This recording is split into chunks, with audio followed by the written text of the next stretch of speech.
Badassatron.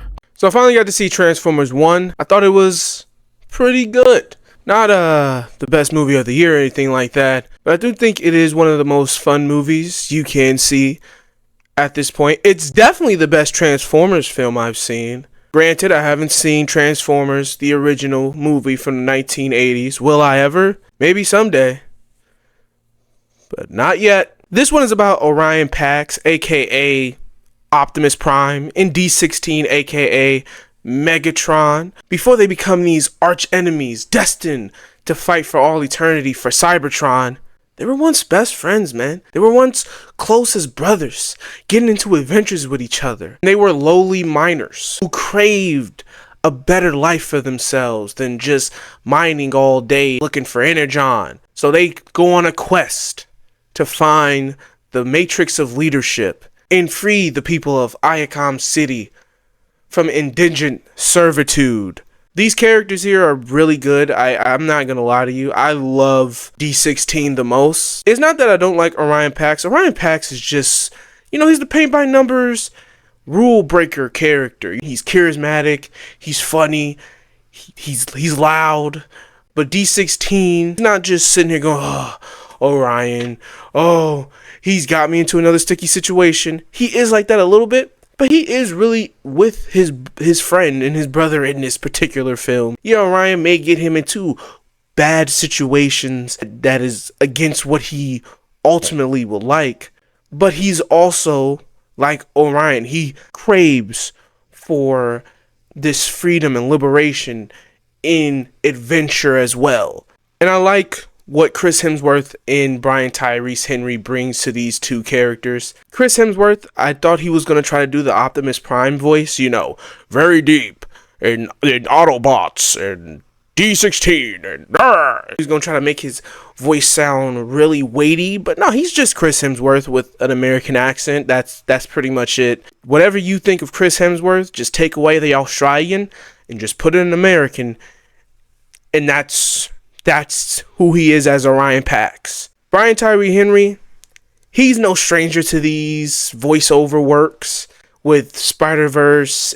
And here, he does a good job. At first, I was kind of like, I don't know, because you do just hear Brian Tyree Henry. But the longer and more it goes on, like once he transforms into Megatron towards the second half of the film, he really does start to sound like evil and Megatron, and he really makes you believe when the inevitable turn from D16 to Megatron happens. He's really good. The rest of the voice cast here with John Hamm as Sentinel Prime, he's just slimy.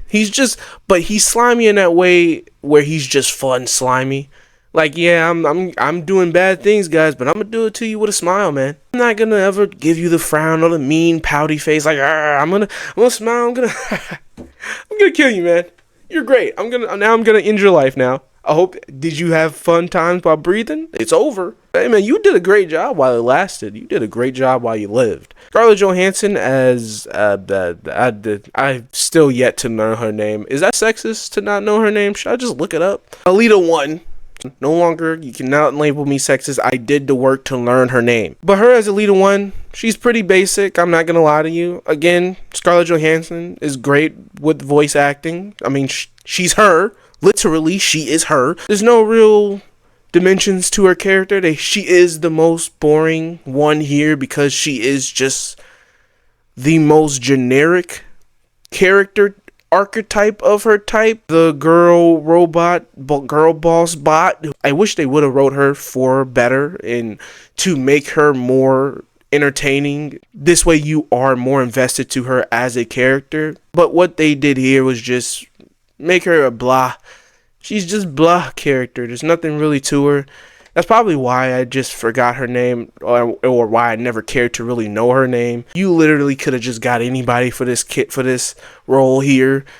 She doesn't really offer much here besides her being a big name and a selling point to people who watch the trailer or watch any featurette used to promote the film. Outside of that, there's nothing really to her. Nothing really memorable about her. She's pink though, and she knows how to kick ass. But that's about it. She's Black Widow. She's like Black Widow and Maria Hill mixed together and then jammed together with metal parts and made her a robot. Keegan Michael Key as Bumblebee. Now I'm a Bee fan. This is kind of like the new Bee that we know, who's a lot more fun, energetic, and a little bit what do you call it, goofy. But you know, they ripped out his vocal cords, so he doesn't get to talk much. But here he talks a lot. Keegan Michael Key is just joking it up. You know, I know in the trailer he says his name, or in the movie he says his name is Badassatron, but in the movie he should be Jokertron Rex. Because that's all he does. He just throws out jokes left and right. He's funny whenever he's on screen. He's never really saying anything serious. If he's talking, you're supposed to laugh. And 9 times out of 10, you are. The biggest positives of this movie is how it looks. It looks beautiful. It looks great. There's a lot of colors. There's a lot of imagination. There's a lot of vibrance going on here that really does capture you as an audience. And another great thing about this movie is the story going on here. The story about finding something more in what little situation that you are forced in at a particular time, but making the best for yourself. And I like how the more and more they try, the deeper they go. And the more you find out about Cybertron, Iacom City, and Sentinel Prime, the more serious the movie becomes and the deeper the story and the characters become. And you really start to feel for them when they see the truth about Cybertron, Iacom City, and Sentinel Prime. You really start to feel and hurt for them too, which is a great sign of good writing. There's a lot of good writing here. You really are intrigued by the story, getting you from point A to point B. There is nothing going on that you don't know what they're going for. They set up, this is what we're here to do. We're going from here to here. And that's what they do. They have their character moments in between, but everything they're doing is get you from A to B. And then once they create a new B to C, they do that as well. Okay, we go from B to C, and it's the same thing. They are on that path. So you are not lost. You do not feel that there is dead weight going on here. The movie's moving. You like the pacing of it. You are entertained by it through and through. And it's great. Like I said, it's great storytelling, great writing. I think if you're a child, I know for sure if I was a child, this movie would cling so hard to my heart. And I know as an adult, you get a lot of it. You get a lot out of it too. A lot of the jokes, a lot of the action you get out of it. This is that movie that is good for the whole family.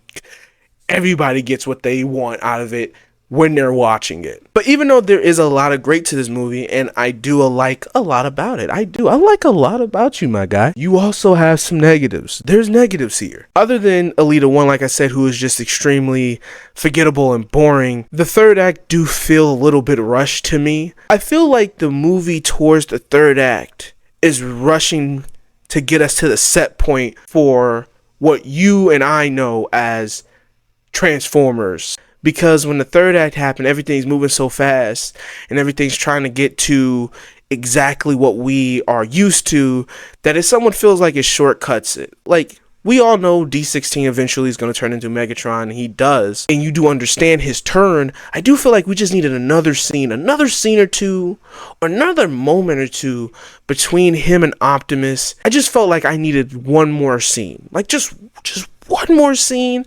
And this movie would have been perfect. Again, I still do feel the emotions.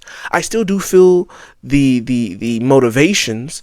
But just one more scene. Maybe because I just really liked him and Orion Pax's chemistry together, that I just wanted one more scene where them two are just, buddy before the heartbreak happens and they split up.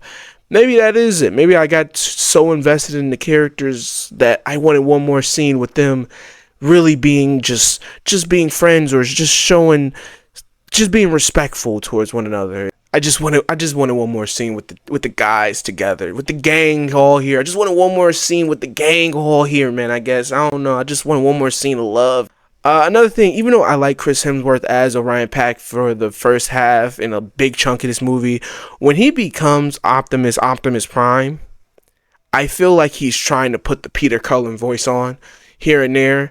I felt like it was just, I ain't really like that all that much. There's not a lot of negatives here for me to like list out a whole bunch. They're very minute. They're not like huge flaws that I can sit here and tell you these are terrible things that will take you out the movie. These were just things that took me out the movie in spurts. But for the most part, I was laughing. I was invested in the characters. I was entertained, and this also has some pretty cool action scenes towards the end, and it really does bring out the emotions as well, because like I said, I do like these characters. I wanted these characters together. I knew they inevitably had to split, but when the time comes and they do split, I still do feel the emotion. When the inevitable split happens in this movie and D16 completely turns into Megatron, and Orion completely turns into Optimus, I teared up a little bit. I ain't cry about it, but I did tear up a little bit because I was like, no, my guys, they're gone. It's over. It's unfortunate from here on out. It's just going to be a bunch of FUs, D16, it's Megatron now, and FUs, Orion, it's Optimus now. It's just maybe that's it, man. Maybe I'm just saddened by the fact that this is going to be the new normal here, and they've given me something new that I really like with the dynamics of these characters, and it's not there anymore, and it'll no longer be there. Shout out to Josh Cooley, man. Shout out to Josh Cooley. I know he done some work with Toy Story 4, and he really brought down emotions here in that great animation. So shout out to him.